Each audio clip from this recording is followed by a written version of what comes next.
woke up from my sleep. I found myself lying among a pile of lifeless figures. The victims were all beautiful young girls. A sharp pain in my stomach reminded me I had also been brutally attacked. I just barely survived the ordeal. I got up and walked to the table in front of me. I turned on the lamp and struck a match to sterilize a needle. Then I endured the intense pain. I carefully closed up the injury on my stomach.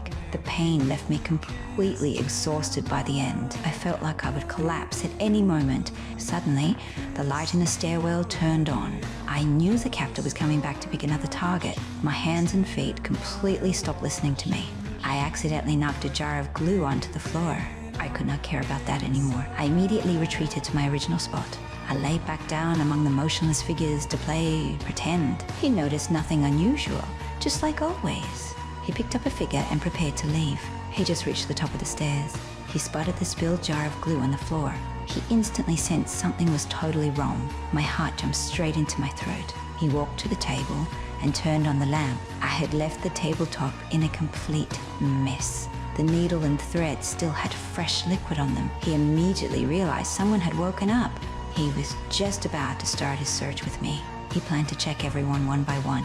Another girl woke up and called for help. His attention instantly shifted straight to that girl. I narrowly escaped disaster because of this. The newly awakened girl was not so lucky. The man raised his tool and silenced her completely. Drops of liquid fell directly onto my face. I held my breath and did not dare to make a sound. He dealt with the girl and carried her away. The sound of the door closing echoed through the room. I finally dared to let out my breath. But a few minutes later, that chilling sound of the door opening returned. This time, he selected me directly. He carried me down a very dark and gloomy hallway. He brought me right into a room. He casually tossed me onto the sofa, but this place was exceptionally neat and clean. It did not look like a place for disposing of people. It seemed I was safe for the time being. I quietly opened my eyes. I saw the girl from earlier wearing different clothes. She even had makeup applied to her face. Footsteps sounded right behind me. He directly removed my clothing. He dressed me in a floral patterned skirt. He finished dressing me and carried me to the dining table. I finally got a clear look at everything. The girls who were brought in earlier were all there. Their motionless figures were dressed up in various styles. They sat around the table like a formal party. A projector kept playing family portraits of this household. The little boy in the middle of the photos was completely crossed out. His face was entirely impossible to see. I knew that was most likely him. Then he placed a large cup of drink on the table. He left the room for just a brief moment. I quietly took off my sunglasses. I was completely overcome by extreme thirst. I grabbed the drink and took massive gulps. Footsteps suddenly echoed from behind me again. I quickly put the drink bottle back in its original place. Then I wiped away the leftover drink from my mouth. He pushed an old lady over in a wheelchair.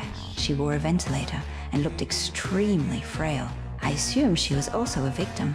I wanted to speak with her about this whole situation. I need to get out of the house. I barely spoke 2 words to her. She completely passed out. A loud sound of a shattering cup echoed through the room. This noise drew the captor right back inside. He held a cake carefully in his hands. It looked exactly like a birthday celebration for someone. Then he noticed lipstick marks on the drink bottle. Cold sweat instantly broke out all over me. He directly pulled out his sharp tool. I knew I could not play pretend anymore. Don't come any closer. Let me go, I'll kill her. Stop! I waited for the moment he went to adjust the oxygen tube. I turned around and sprinted away. I rushed to the door and made a terrible discovery. The door was locked, completely tight. I pulled with all my might but could not open it. I had no choice but to run toward the basement. Then I smashed every single light bulb in sight. The basement was pitch black when he chased me down. I held my breath and sneaked right behind him. I swung the club and struck him hard on the back. However, he was completely unaffected by the blow. He snatched the club right out of my hands instead. He directly grabbed me tightly by the neck. He lifted my entire body right off the ground. I pulled out a screwdriver tucked into his clothes. I struck his neck 3 consecutive times. Each strike went deeper than the last. He finally collapsed to the ground. I grabbed the keys straight from his pocket. I unlocked the door and escaped the house. I saw the exit clearly in front of me. A wave of excitement completely washed over me. But I had not even made it out of the yard yet. I suddenly felt a sharp, piercing pain in my stomach.